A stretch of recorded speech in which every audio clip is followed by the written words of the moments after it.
Everyone good morning. তো আজি মই কেইটামান জিকা কাটি ল'লোঁ, পিঁয়াজ আৰু জলকীয়া কাটি ল'লোঁ। তো এইফালে মুগৰ দালি কেইটামান ধুই ধুনীয়াকৈ ভাজি লৈ উঠাই থৈ দিছোঁ। ইয়াতে তেল বহাই দিছোঁ, তেজপাতা দুটা, পিঁয়াজ আৰু অকণমান আদা বটি পেলাই ইয়াতে মই ভাজি লৈছোঁ। ইয়াতে জিৰা, ধনিয়া, অকণমান হালধি গুড়ি আৰু অকণমান জলকীয়াৰ গুড়ি দি তেলখিনি ভাজি লৈ জিকাখিনি বহাই দিছোঁ। এইফালে ভাজি লোৱা দালিখিনি অকণমান বইল হ'বৰ কাৰণে এগিলাচ পানীত বহাই দিছোঁ।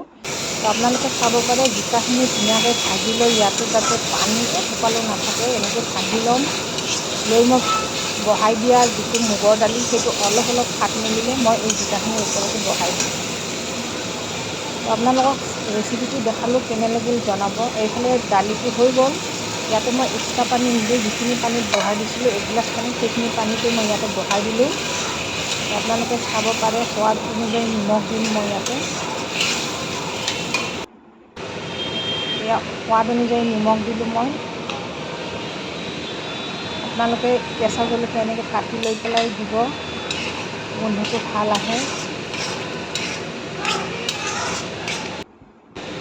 এইফালে মই চেনি অকণমান দিলোঁ আৰু লাষ্ট এণ্ডিঙত মই 1 চামুচ ঘি দিম।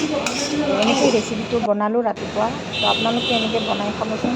Bye bye.